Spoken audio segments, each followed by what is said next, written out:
We are almost everyone here. So,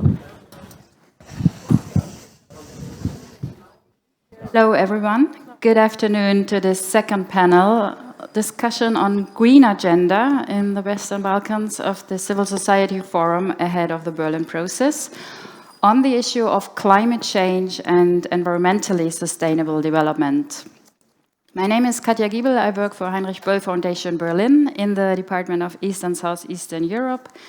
I'm associated with our offices in the Western Balkans, in Sarajevo, Belgrade, and Tirana. And not only in the region, but worldwide, our political foundation works relies heavily on civil society expertise. So I'm very pleased to share this panel, and where we have the chance to push the civil society concerns and the recommendations of these two important working groups into the discussion with government deciders. Also, I'd like to express my gratitude to the colleagues of the Southeast Europe Association and the Aspen Institute for realizing these packed and very participative 2 days of conference in such a good way. Thank you for this good occasion. So let me introduce briefly our distinguished panel guests. I would like to start with our online speakers. With us today is the Vice Minister of the Ministry of Tourism and Environment of the Republic of Albania, Ms. Almira Xhembulla. Ms. Xhembulla was appointed last October as Deputy Minister, and before she was a Member of Parliament for the Socialist Party in the Dibra County. And before, from 2012, she worked as an advisor for advocacy and gender at an international Dutch-based environmental organization. Warm welcome and regards to Tirana.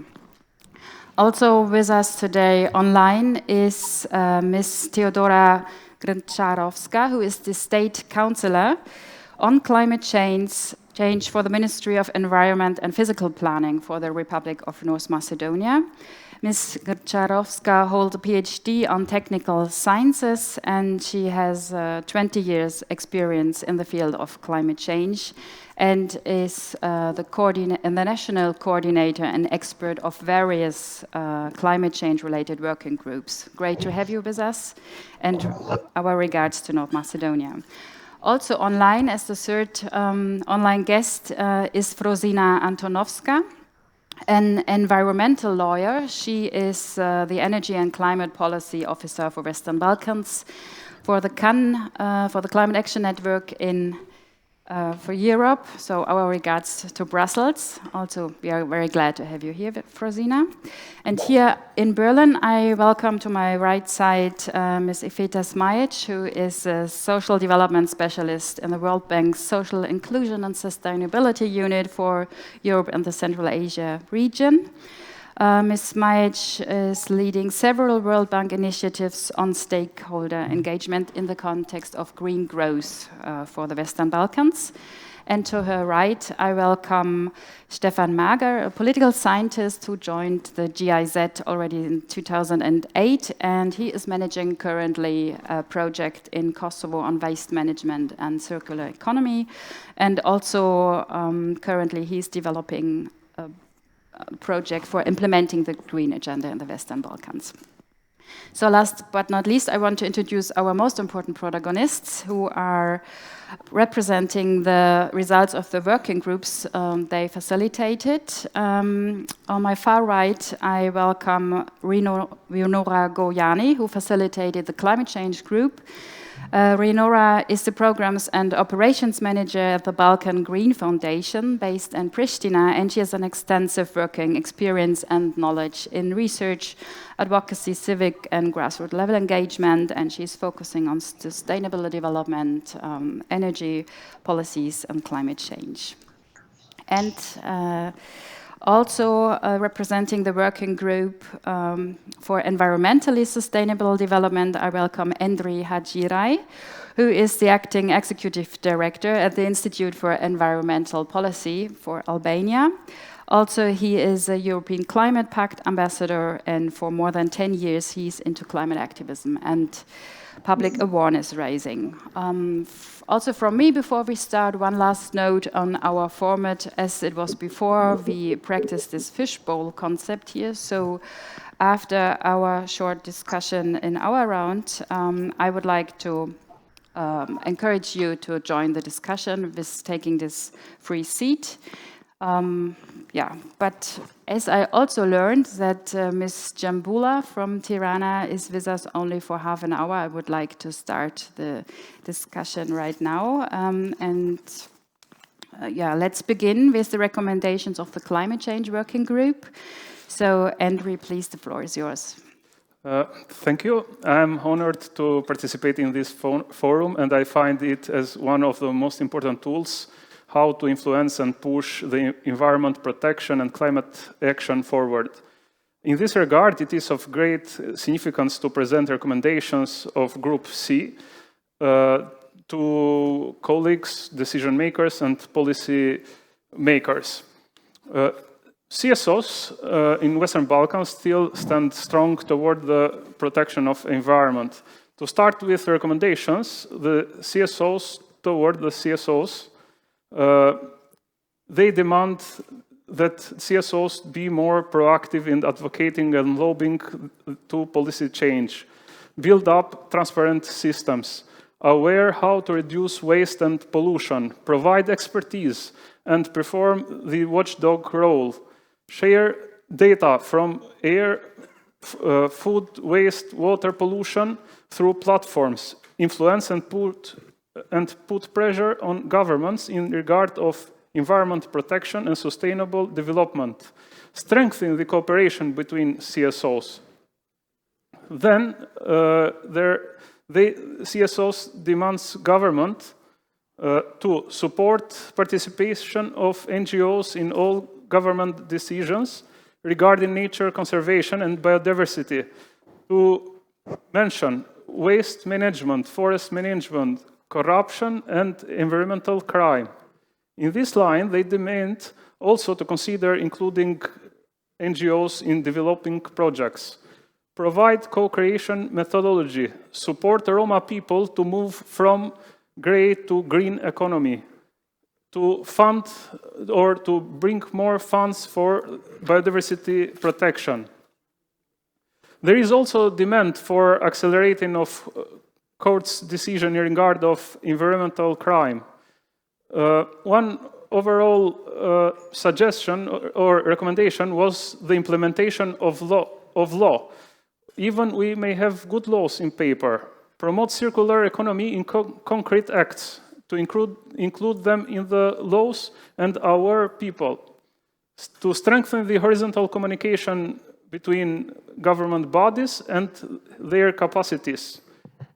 One main recommendation was to give people the quality of life they seek while protecting the environment. And perhaps this is also a driver for immigration in the case of pollution. Reforestation and reforestation. It is a huge demand in our group. Promote citizen energy cooperatives and ban dirty power plants. Support sustainable agriculture, adhere as soon as possible to a network of areas of special conservation interest, like Emerald Network, strengthening the cross-boundary cooperation. Then the CSOs demand to the EU and member states to start with previous civil society forum recommendation to be reconsidered.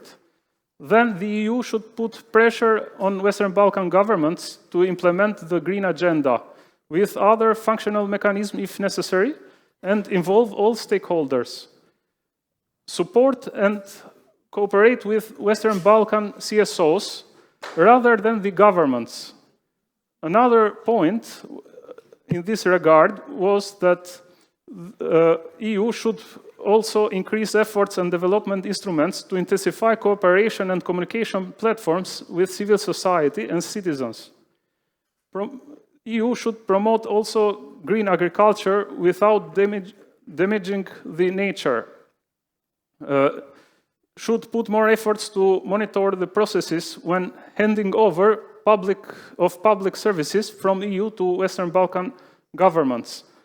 But the CSOs have also two other domains for international bodies. One for the German government, that they should make Bionet functional, a platform of communication between stakeholders, and for the Regional Cooperation Council, that should engage more with CSOs, like the Biodiversity Action Plan they have to implement. And in this regard, for the biggest aim, we have to implement the Green Agenda.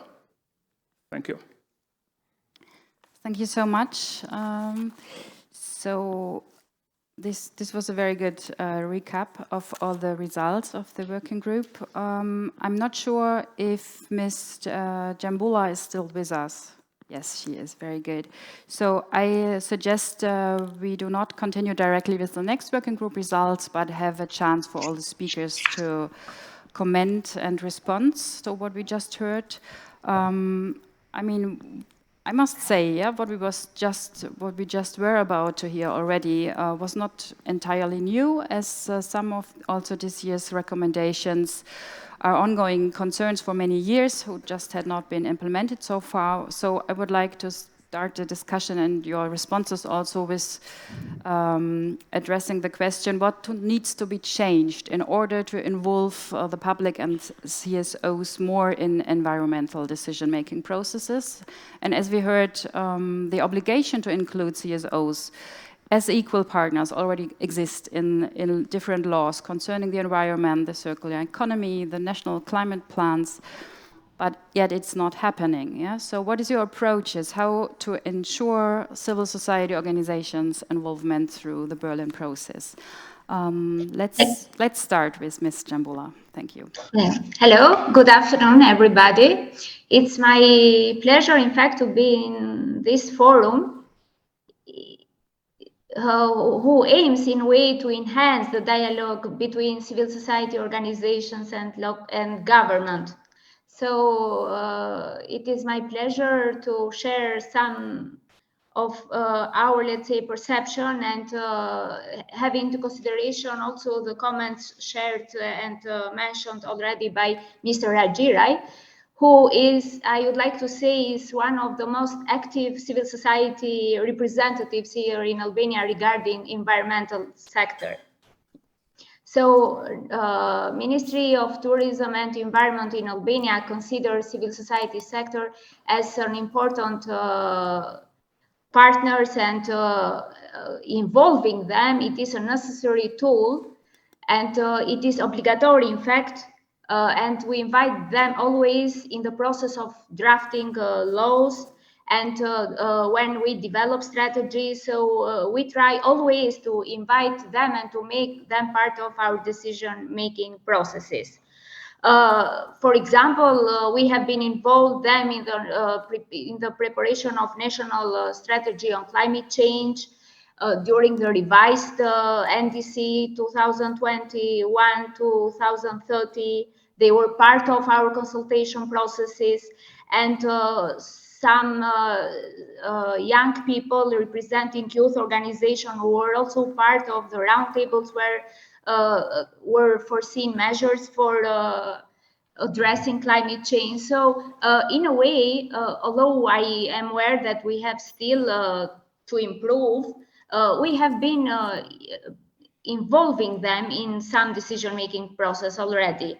And I'm convinced that some of the recommendations that Mr. Haxhiraj shared, we have been taking into consideration. In some cases, yes, I know that we have maybe to be even more proactive, but I think that we have been very serious on addressing them and taking them into consideration. So we have been also going in field visits with some civil society organizations, seeing concretely what happens in the field, involving them when we draft laws or when we develop strategies.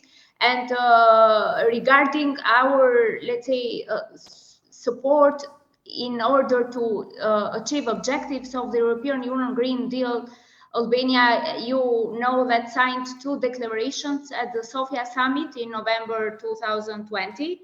The Western Balkan countries on the green agenda, as well as the creation of a common regional market, which aim to make the economy sustainable and climate neutral by 2050 through a set of comprehensive political and financial initiatives and reforms. In fact, I have to say here that we are in a good starting position for the Green Deal, with a power sector fully based on carbon-free hydropower. Albania is a transit country for the TAP and hopes to increase the role of gas in the domestic energy mix as well. And discussion on making the Vlora power plant operational and connecting it to gas have still to be held and doesn't have concrete results. In fact, the production of electricity from solar plants is also in the plan to begin. To fully realize the green transition, it is essential to use all available tools and put the right policies in place at national, regional, and local levels. In this regard, recognizing the need to map out a pathway toward carbon neutrality by 2050, Albania will develop and adopt a long-term low greenhouse gas emission strategy. And when revising the actual national strategy on climate change that was based on the first NDC target emission reduction, in accordance with the provision of EU climate law, governance regulation, and other elements of the EU climate policy framework. These long-term strategies should be focused on decarbonization of the carbon-intensive sectors like energy and transport, and define economy-wide targets for emission reduction from all transport models, buildings, agriculture, industry, and waste sectors, some of the sectors that were already mentioned in the recommendations and the question raised by Mr. Haxhiraj.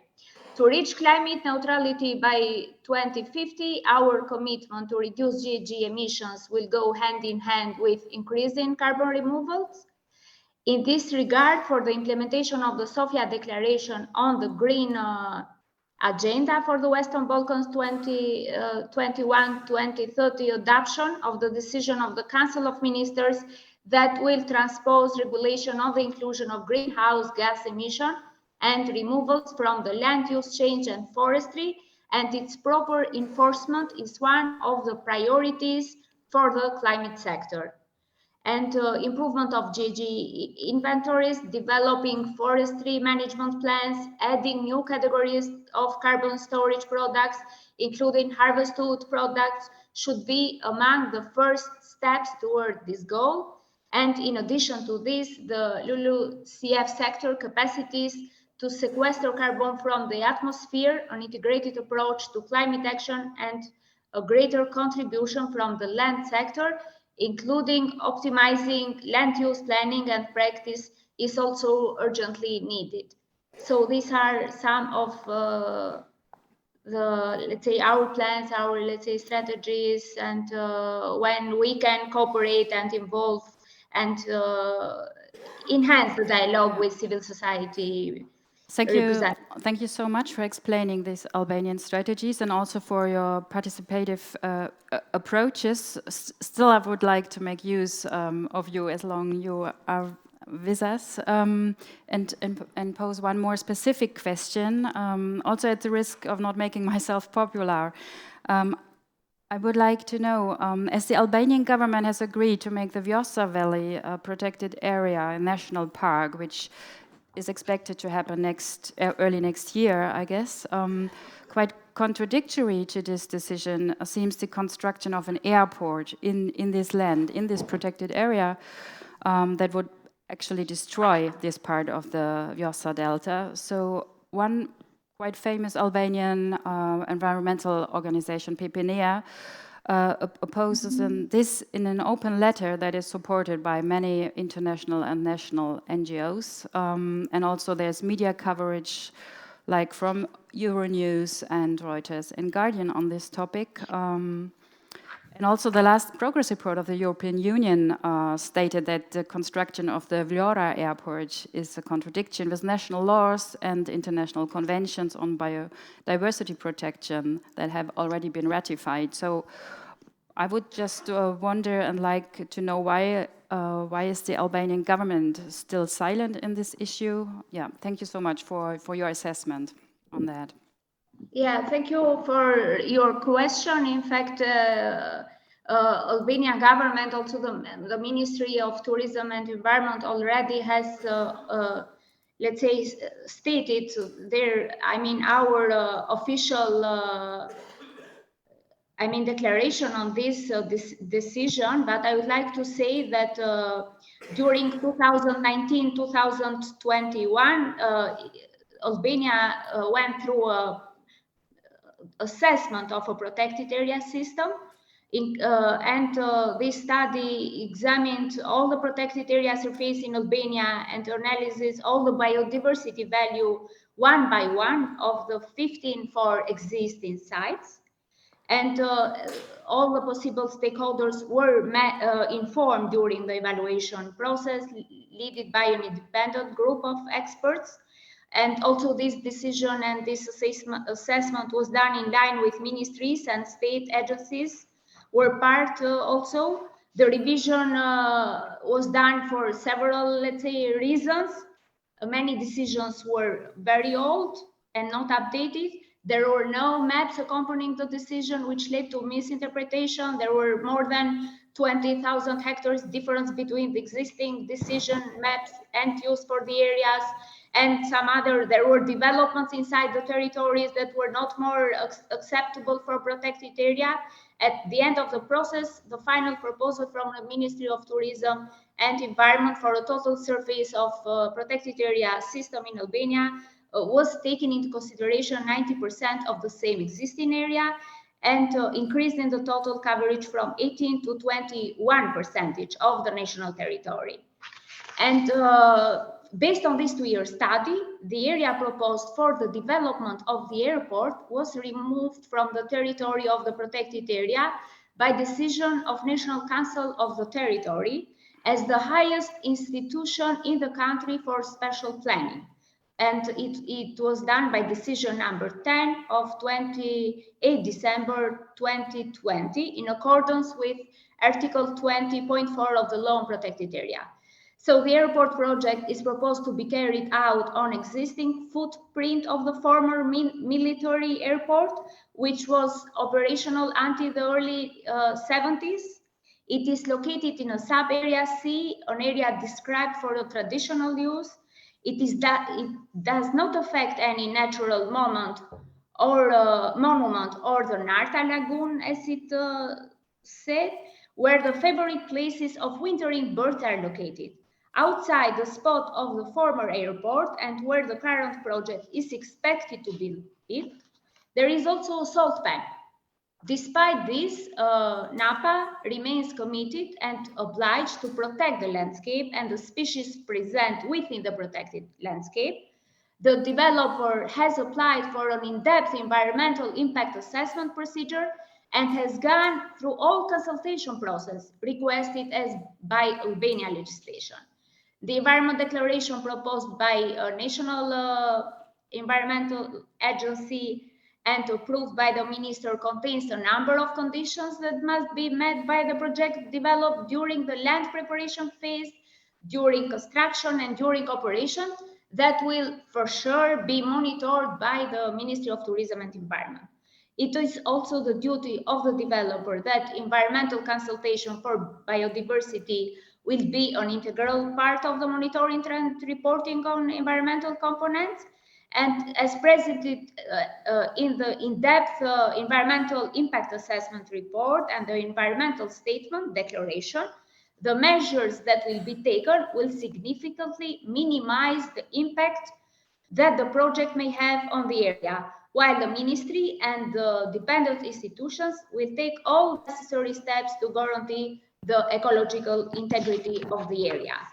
I have to mention here that there is no doubt that strategic importance of this airport for the development of tourism and economy and employment is, in Vlora County.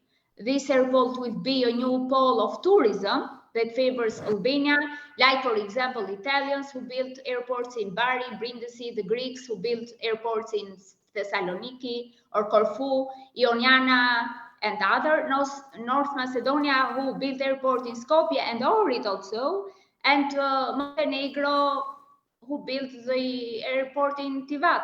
So as tourism is identified one of our strategic sectors, we for sure, having into consideration all the facts and measures and Albanian legislation, it was, we came, with this decision.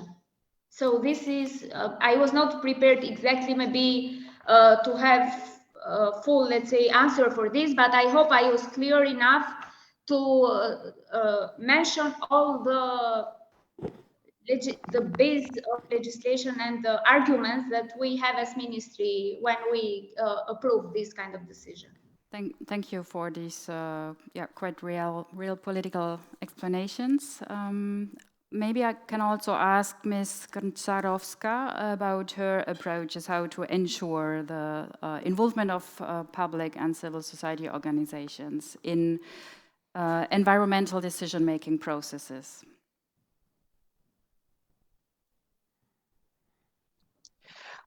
Thank you for the invitation to be part of this interesting discussion and to give us possibility to make some comments on the proposals or recommendations made by your group. Yes, you already mentioned at the beginning that I'm semi-scientist working in the administration. So from scientific point of view, it was actually the part of my PhD. There was clear evidence, mathematically proved, that there is a need for inclusion of different stakeholders from the very beginning of the planning of each step needed for wise policy making. What does it mean in reality? It means that we, as a countries, Macedonia, Kosovo, Albania, or others which are part of the Western Balkan, so-called Western Balkan countries, are facing at the same time with double challenge. From one side, we need to transpose European legislation into our legal system, which is top-down approach. And from the other side, we need to cope with the expectations from the society, from the whole society, from humans. Because I'm state councilor on climate change and my specific point of work is climate change. So especially for climate change, it's very difficult to cope with the requirements arising from EU acquis and with the expectations arising from impacts or from other negative impacts on climate or caused by climate change. So what does it mean in practice? In practice, it means that we as a countries would need somehow to invest or to propose some hybrid systems on coping at the same time with both expectations, with the EU and with the citizens.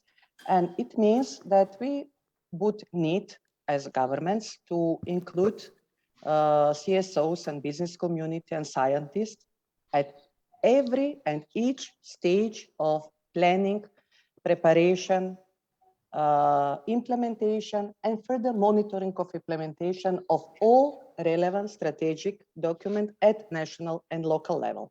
And it did happen in my country. I can give you several examples. For example, we have included CSOs as partners in steering committee, as steering committee members in the projects which were implemented or financed by the EU. We have published all our relevant data on the open data portal, which was run by another ministry, Ministry of Informatic Development. Then we have programmed separate dimensions for inclusion of CSO within the programming of our future IPA instrument for pre-accession projects or projects supported by the EU, but not just from the EU, also projects supported by the UN. But I would like also to mention one fact, and I would be a little bit critical. In order to be involved the basic need is to have a knowledge and understanding. What does it mean? It means that we need also actions and reactions from the other side. It's not just up to the governments to involve CSOs in every process, in every step of policy making and policy implementation. It's also up to CSOs to know and to understand what is already developed. I can refer to so many documents published already and available on our website, Klimatske promjene MK. And I would be really happy if majority of CSO pass through documents, pass through recommendations, and when they develop some proposals to help us in the implementation of the policy section and measures which are already proposed based on scientific data. It is not a wish list. It is not, in our case, in Macedonian case, it was scientifically run process. We develop and adopted all necessary documents for decarbonization. I'm sticking to that component because I'm representing that part of the overall environment. So let's finish and give maybe time to other speakers to speak. There is a need for action from different sides, not just from the governmental side, but also from CSO sides. And the crucial is partnership. That's the crucial term, partnership and transparency. If we are lacking some of them, whether it's transparency or it's partnership, we will lose the action. Climate and appropriate addressing of environmental needs need focus, action by different stakeholders, but aiming to achieve one single goal. So I will stop here. Maybe I will continue afterwards. Thank you. Thank you very much, Ms. Grncarovska, for your explanation.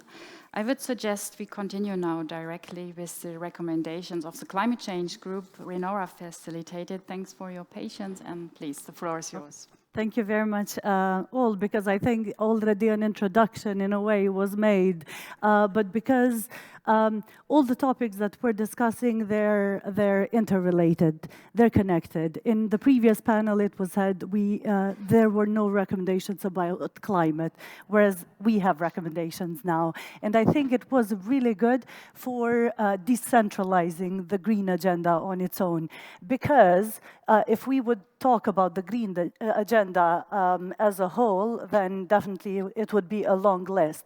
So even the groups that were divided into the green agenda into 3 groups, I think it was a wise thing, because then we can keep governments, we can hold them accountable for recommendations that we made, and also they can also report on their actions more easily.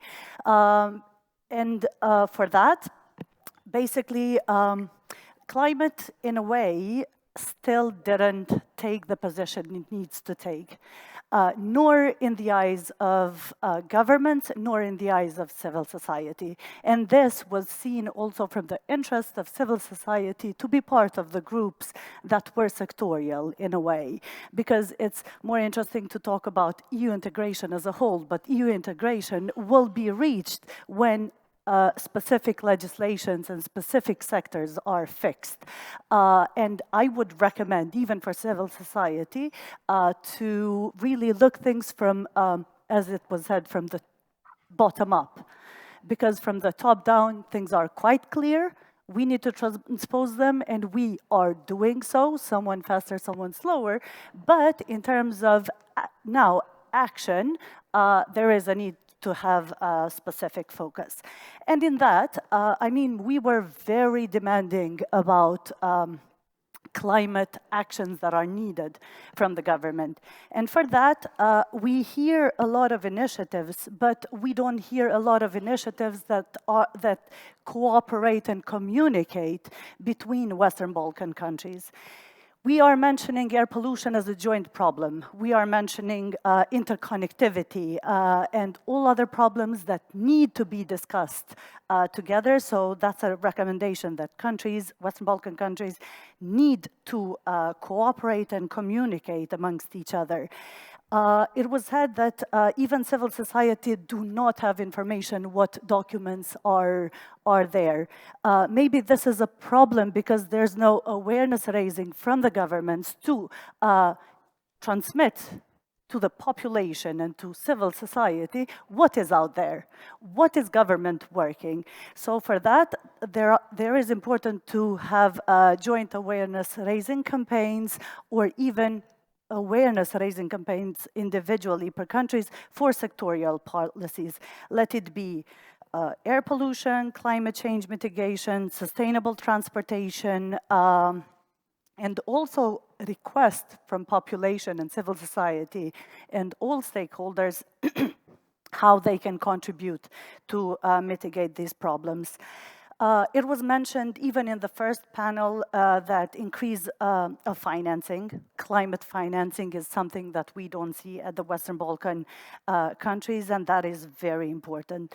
This is also definitely linked with sectors, and we have divided that into energy, transport, and green mobility, and the third is the household sector, because these three sectors are the main pollutants, the main sectors that emit most. On the energy one, there's important to have to reduce barriers for renewable energy development. We hear a lot about one-stop shop would be good, but we don't see action.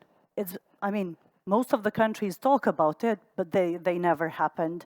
There's important to lower import taxes on solar panels. I mean, we have a good example on that. Albania has done it, and other countries need to follow with it. There's also important to develop concrete plans for coal phase out. We heard that there are institutions that support countries to do that, but we don't see a commitment. We don't see a date from countries.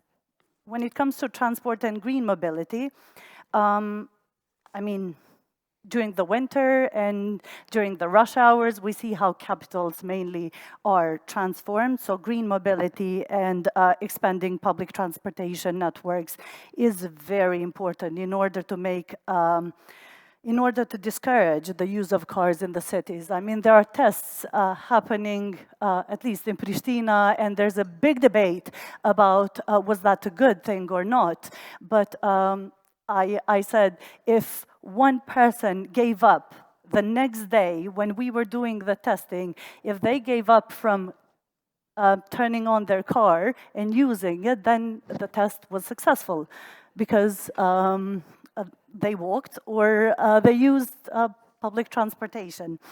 Then there is important the connection of railway system to the EU railway grid and open new cross-border railway connections. There were all those, let's say, capitals and cities mentioned that will link Xhembulla airport with other cities, but I say railways should be the key word and taking a lot of financing. Whereas regarding the stakeholder, the household sector, the designing of national programs for energy efficiency, and here I want to re-mention energy efficiency, and programs about energy efficiency, because that definitely is a power. And there's a need to give grants and subsidies in order to support the household sector into transforming their equipments, but as well in transforming their buildings.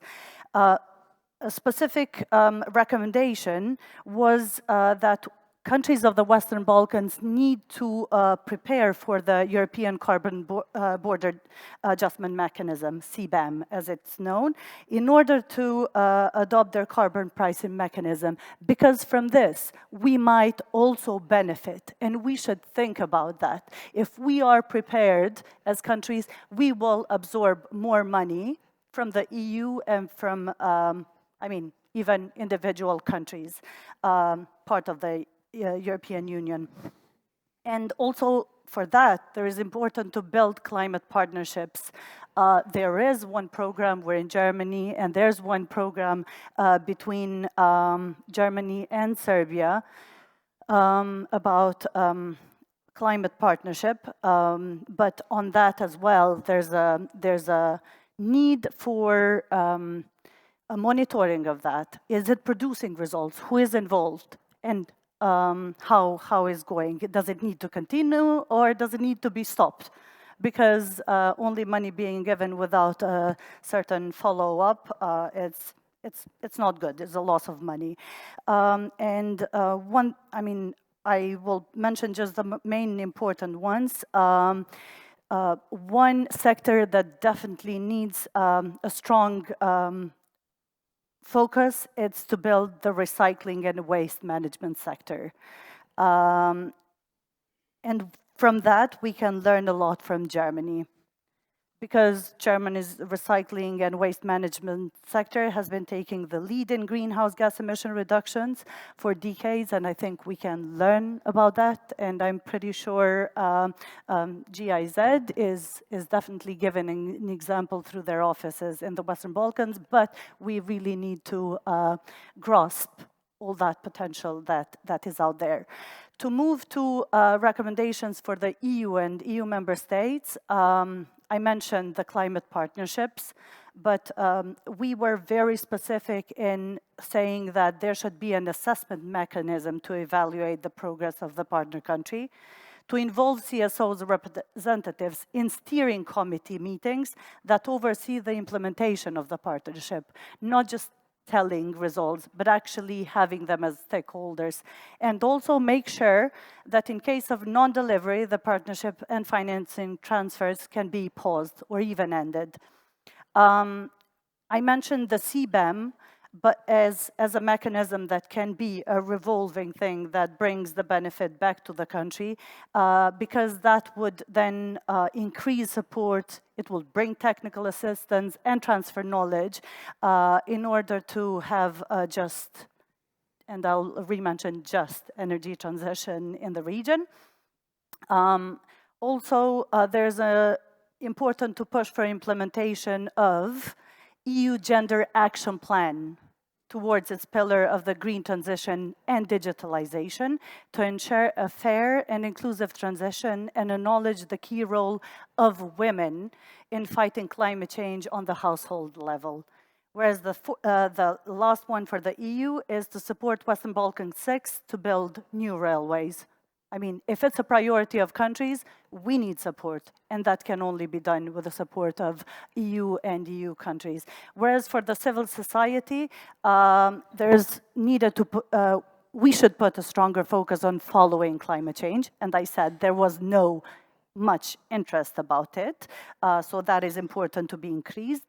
It is we need to implement collaborative projects amongst each other with multi-dimensional approach in order to tackle the impacts of climate change. And in order to go to just the specific ones, there is important to create mechanism and tools for recording data and the progress made by institutions in fighting climate change and emissions in order to simplify information for the wider audience. I mean, there are certain things that my organization, we started in Kosovo with the support of the World Bank, and I think that can be mentioned, results of which we will see later on, but at least there is a focus, and maybe that can be replicated from other countries as well.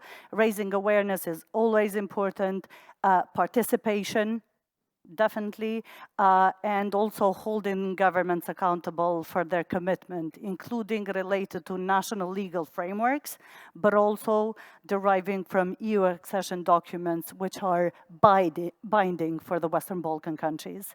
Yeah, and using legal tools, always. Because that definitely brought results in many cases, and that should continue. Thank you. Thank you so much, Rinora, and also Endri, for this very precise presenting of the results of both working groups. I would like to directly following to ask for your responses of all other panel guests. Maybe let's start with Stefan Mager, as both working groups pointed out, to promote the establishment of a circular economy in the Western Balkan region, also connected or adapted to the German system. What is adaptable and can be learned from Germany, from your professional perspective? Yeah, thanks for inviting me to this panel, and thank you very much for the recommendations. And I went through them thoroughly and have some comments, but happy to start with the one on circular economy, since I'm now for 1.5 years based in Pristina, working in waste and circular economy. And there are two major things that we see as EU best practice. And that is, the first is integrated waste management on regional level, which we see in North Macedonia. We see it also now in Kosovo coming. There's a strong, and this is maybe something that needs to be incorporated into the recommendations too, there's a strong involvement of the municipalities, yeah, and the local level and the responsibility of the local level, especially in waste management and integrated waste management, is equally important as the central level. And maybe this is something that can be added in the recommendations. Also for all the other topics, we've seen, for instance, in Kosovo, the Green Charter signed, where the central government and the municipalities look into how to implement the green agenda on the local level. So this regional integrated waste management is one thing, and the other one is the producer responsibility schemes. We are working on introducing deposit refund systems as we know them from other countries in Europe. And I see a lot of appetite from the governments to have such schemes.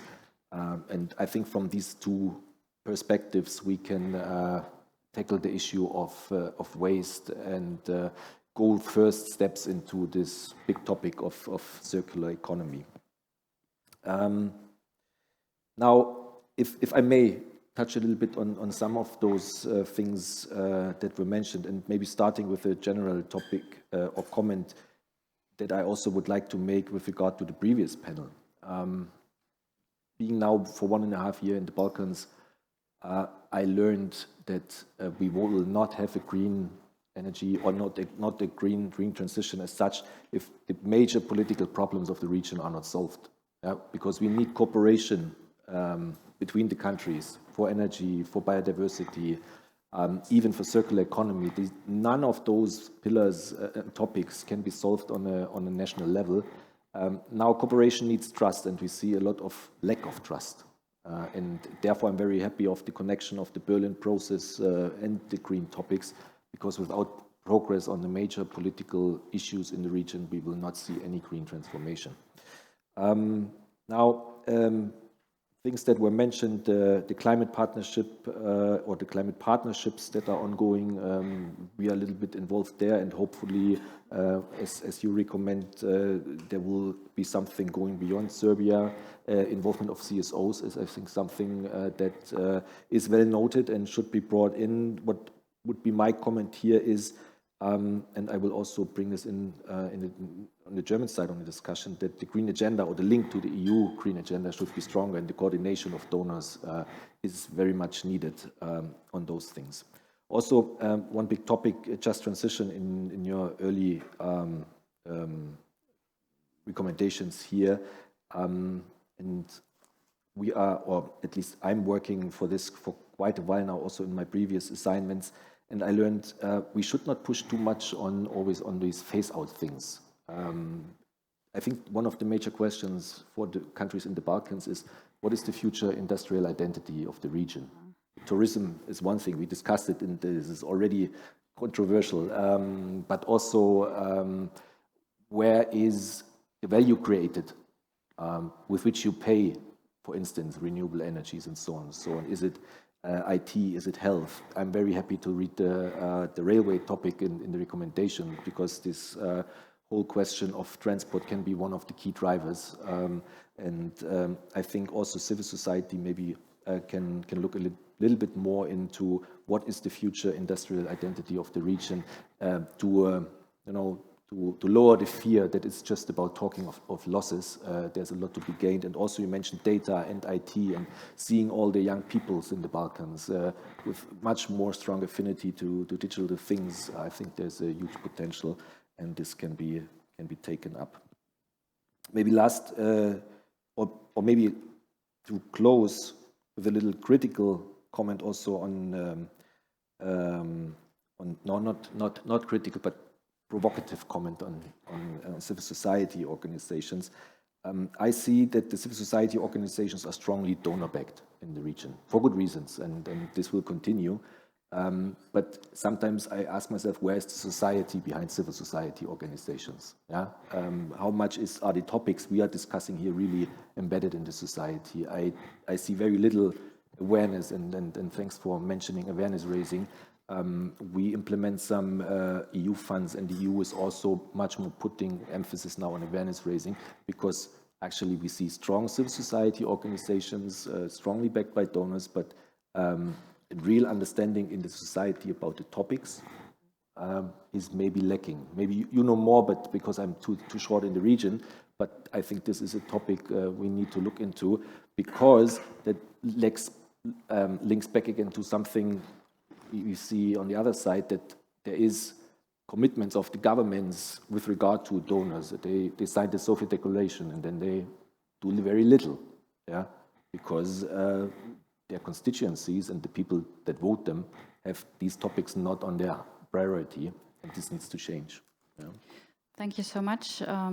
Maybe also your last note could relate to a question I would have to Ms. Antonovska, to Frosina Antonovska, like building up knowledge on climate change and energy education and the corresponding impacts, like from your experiences, which campaigns could be successful? Yeah, what could be needed more of in the entire region, probably? Hi, good afternoon to everyone from my side, and thank you for inviting me to take part in this discussion and give some additional comments to the recommendations. In order to say what we need more of, I would like to start first with the different layers of work on public awareness and knowledge building that needs to be done. So listening to the recommendations and the way they're structured, we need to emphasize the differentiation between public awareness raising and knowledge building, because these two things are at different levels of capacity to influence or to trigger social shifts and change. So first, we need the general awareness raising, or informing and educating people about climate change, environmental protection, sustainability, to be influencing their attitudes, behaviors, and beliefs towards minimizing pollution, global warming, as well as how economic development actually can be done and should be done. But it is even harder to build the knowledge of what the solutions are for this quicker, clean transition, which then should also be applied in the different roles we have in our lives, private or professional. Which leads me to the other differentiation that we also need to make, and that is, who are we talking to? Citizens, officials and civil servants, media, or other civil society organizations, which was already mentioned. So these are all different layers of society to which we need to bring closer the topics that we work on. We have to bear in mind that often the topics that we work on are complex and niche. It is sometimes difficult to understand the details and the issues by even the people who are working in the field. Hence, our campaigns need to be longer. So that's a first. We need time. And second, we need to have different levels of engagement. We have seen a lot of work done by many different actors, but unfortunately, it remains fragmented and uncoordinated, which results with limited outreach and success, of course. So another thing would be that we need to learn how to partner better, which was already mentioned. We need to find ways to amplify the work that we already do. And of course, we need to bear in mind that most of the time, we seem to be talking to each other, which one could argue also about the case about what I'm doing now at the moment. So reality is that we put a lot of effort in creating our policy outputs, our campaigns, our recommendations, but not as much effort in the dissemination of the work done. And I'm going to use just one example on how these different layers and levels of work can be done, and also how this approach requests specific efforts and time. I believe that everyone here today is aware of the effects that coal has on the environment, air pollution, and health of the people in the Western Balkans. Also, that the largest share of greenhouse gas emissions do come from the energy sector, do come from coal. For quite some time now, CSOs have been advocating for just transition. The energy community started some work. We hear politicians even mention this term in all of their speeches which are related. However, when last year we decided to do a study on coal-impacted community of Lazarevac, which is in Serbia, aiming to capture the bottom-up perspective or the view from below of the problems, the needs, the desires of Lazarevac residents regarding key issues of energy and just transition, we were shocked by what the results were. So first, when it comes to Lazarevac residents, awareness of energy and just transition, the majority of respondents do not know what energy transition is. People don't want to talk about it on the field. People are scared. And people even consider just transition a taboo. Although they are aware of the various impacts of the environmental pollution of their local community, they complain about the lack of hard and statistical data concerning environmental pollution and protection. So people feel demotivated, discouraged, or simply not interested in getting involved more actively in the affairs of the local community. Activists and members of civil societies feel excluded, even on purpose, from the local decision-making process, and that frustrates the remaining dedicated residents and forces them to consider abandoning these efforts. So this is the first step in this example. We went on the field, we have a report, we have the facts. Now, what is the next step? We identify the audience. We say, okay, we need the general public to be aware. We need to simplify the message that means. So this is how we developed the comics called Energy Superheroes. Now there, with a very simple presentation, we try to bring closer these taboo or complex topics to the people that do not understand, but are very, very closely affected by it. But was that enough? Does everyone read comics? Does everyone use social media? So we said, let's go on the field again. Let's do something with them. And that is how we got into the idea to paint a mural of the energy superheroes in a primary school in Serbia. So the students got involved in painting it. We used environmentally friendly special paint. We just launched an augmented reality app that will engage the students further. So we're trying to use their medium into checking it out and reading more on the energy transition. But is this work done? The media picked it up at the moment, is in the news in Serbia. It started the discussion, but we do need more work and we do need more time. We need to go and talk and explain to the teachers. We need to talk to the students. We need to maintain the discussion. And this is one example of how much time and effort just one segment takes. And I mentioned the media. The media is another stakeholder we need to work with. Media does not have time or capacity to report on all of these topics. This is why we also need to engage more and find ways in which we would support professional, independent, and investigative journalism, especially in this fast clickbait world we live in. And we need to use the opportunities we have, like this winter. We need to learn how to use crisis as an opportunity. Today, energy is the headline topic. Energy efficiency is a topic. Energy poverty made it to the daily news. We need to use this opportunity to give the solutions and make them known, to ask for solidarity, namely the acute help that needs to be done and the process of just transition we're lagging behind with. And we need to make sure pressure and responsibility on the governments is put.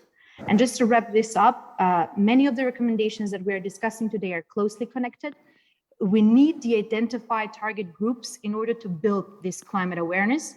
And we need to support the inclusion of wide spectrum of stakeholders.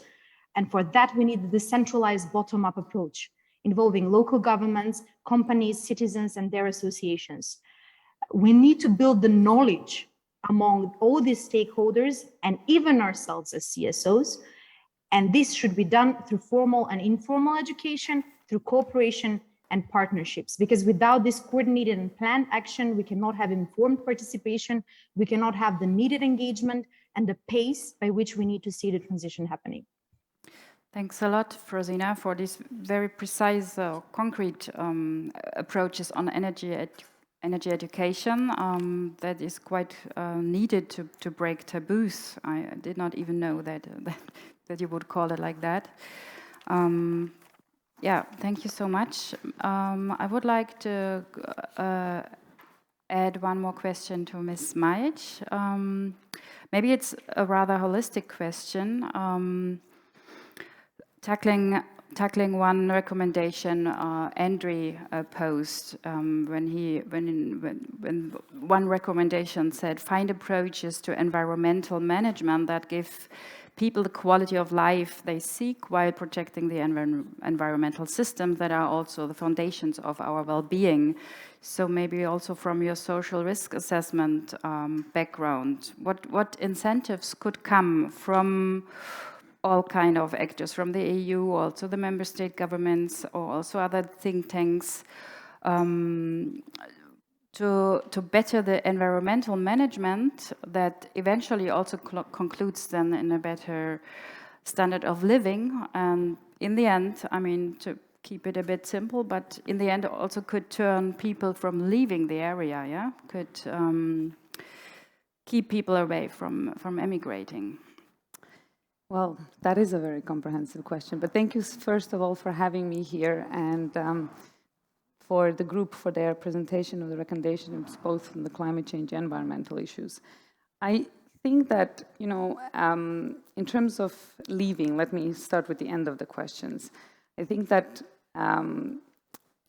especially for the ones of us that are looking from the outside, leaving, we cannot discuss that, and we should not discuss that because that's a very personal question. But I think in terms of really the issues that have been discussed today, I will first like to comment a few issues that Rinora mentioned in terms of stakeholders' engagement, in terms of the climate change recommendations, and without diverging entirely from the questions, I would like to put maybe back to the room also an issue that I didn't hear so much today, which is climate change adaptation. And in terms of, you know, we've heard a lot about collaboration, we heard a lot about stakeholder engagement, but if there's one area that we really see a lack of coordination, a lack of collaboration, it's on disaster risk management. And given, you know, the size of the countries and the transboundary issues in terms of water security, in terms of water management, this is an area that I would like, you know, maybe the group to consider adding on. We at the World Bank also have a regional project with Bosnia-Herzegovina, Serbia, and Montenegro involved, looking at strengthening water, cross-boundary water collaboration. And I can tell you that, you know, we're starting implementation, but just from the first initial experience is that when we look at, for example, flood protection, it's very easy for countries to go into the specifics and technicals and, you know, look into what needs to be done in terms of, you know, managing the flood bed and things like that, embankments. But when we talk about dialogue and sharing of data on water resources, that's where things get a little bit more difficult. And in terms of also, I would like to, because that is my area of expertise, is stakeholder engagement, and in terms of also what Mr. Meger said and the role of the civil society in the Western Balkans, what we see very often is that the civil society is holding the governments accountable and is very active and is very, very, very vocal. But what we're seeing the lack of is actually platforms where citizens can engage directly. And I think that this is, you know, first, several panelists mentioned that there's an issue with access to information, but access to information that citizens can actually digest, right? In terms of using language that citizens can also point to, you know, how can we make the environmental impacts assessments better? How can we make them actually more accessible so that the public consultations around them can actually be more meaningful? So that's one area. And then lack of spaces for citizens to actually engage. And directly with government entities and those, let's say, responsible for the plans, for the strategies. So what also Rinora mentioned initially was that we are working together on, you know, in the framework of collaborative social accountability, which is, you know, sounds very rosy, but it is very practical in a way, where CSOs together with responsible government entities, are creating a platform which would be that one-stop shop for green agenda implementation in Kosovo. So, putting together all the information that the public needs in order to understand where are we currently standing on the green agenda issues. And then using that to start a dialogue on where are we actually lacking, where are we not doing so well, and having an open and transparent dialogue about that in a language, again, that the public can understand. And then the idea is to have an Ask the State button, or a feature, which you can directly then pose questions to the relevant government institutions, where you would be, the things that are unclear, the things that don't seem to match, the things that you would like to understand more. So that kind of gives that entire circle of information, of research.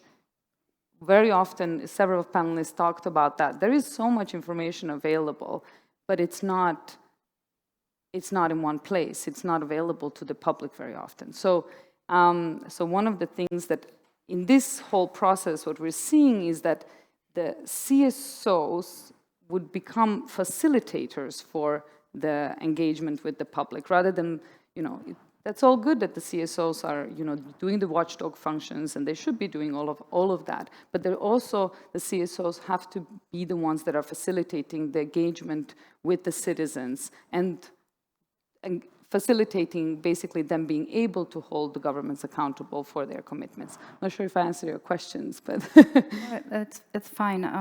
I anyway wanted to ask you what about your understanding of participation, also like of real participation, not only the imitation only of participation that we often face. Yeah, and how would you address government resistance to true participation? Well, I think that it's not really a matter of governments resisting to, be open for consultations or engagement. I think it's a lack of capacity, to be quite honest with you, because in the CSOs sector, CSOs are very often used to engaging with the public, with different stakeholders. Governments have specific functions and the ability to hold different forums of engagement are not always within their let's say, expertise. So we'll look, for example, another example from Kosovo is that, which is where I work the most, is that, you have the cadastre agency, right? So very, very high expertise in their specific thematic area. But when you talk about outreach to, vulnerable women, to minorities, to specific, vulnerable groups, they don't have this expertise. And to be quite honest, should they be expected to have this expertise? And this is where this collaborative element with CSOs comes into the picture. So in my view, we all have, a role to play to making the quality of these public consultations better. Thanks a lot. As we promised in the very beginning, this is a fishbowl format, and now is the time to open the space and to use this free seat. So please, whoever wants to have a comment. I saw over there the first hand, and then you.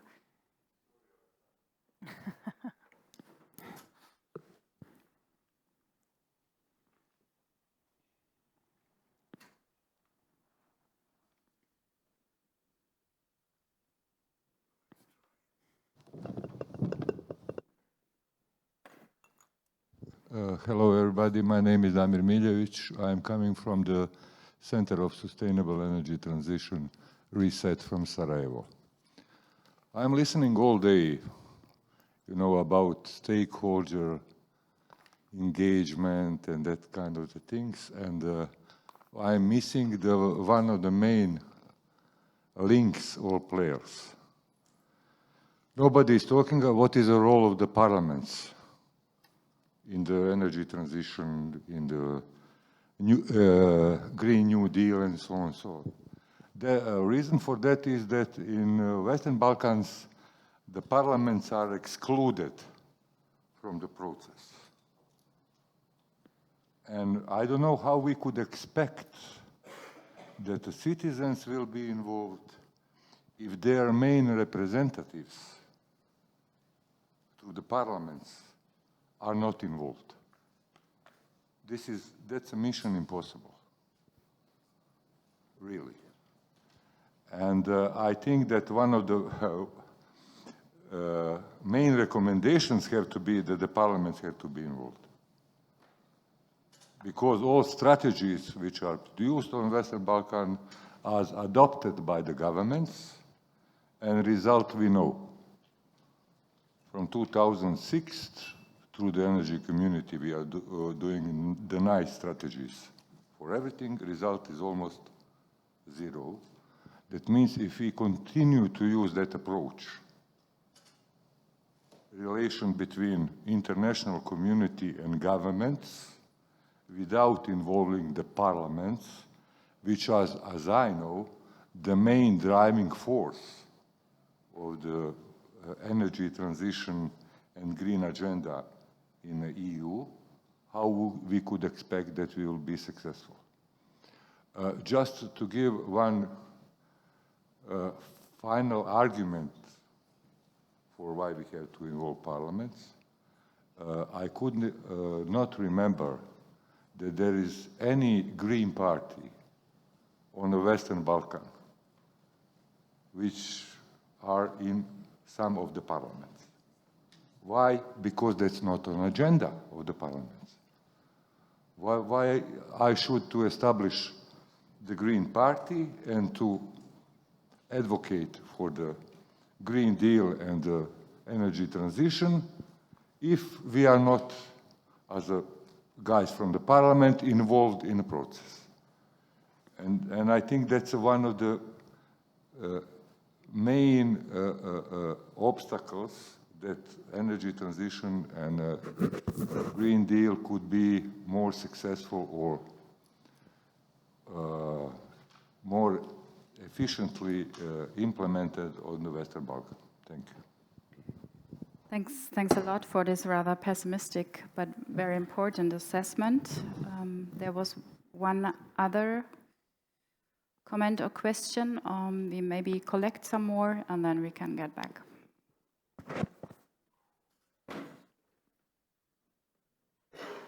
Thank you. My name is Alexander Kovacevic. I'm an energy economist, and I'm here on my own, probably, merit. I would like to remind of something which was discussed at the Berlin process in Poznan a couple of years ago on a Berlin process conference over there. We would like, and it was said, to have a level playing field and to have a better integration of the energy from Western Balkans with EU energy markets. That includes, in my view, access to this market and also access to investment market and a leveling, fair playing field.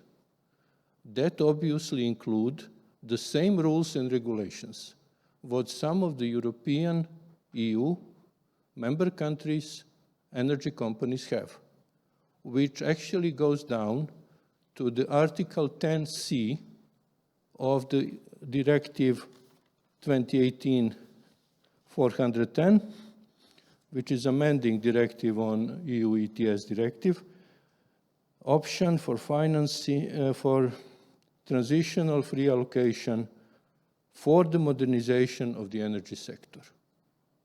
So we have a regulation which was applied to various Central European EU member countries.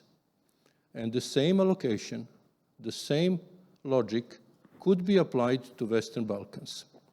Western Balkan energy sector produces about 80 million tons of CO2 per year. That's what we are talking here about. Giving them a free allocation, what they can either consume by emitting these volumes, either sell and invest, what some Central European countries has been doing, that will give 6 billion, listen, 6 billion euros of investment capital into the hands of people who are able to do the job. That is only 6% of the EU ETS market, and that economic mechanism will give, let's say, a better deal for European customers who are now struggling with the high electricity prices, between other things, because of EU ETS charges. So,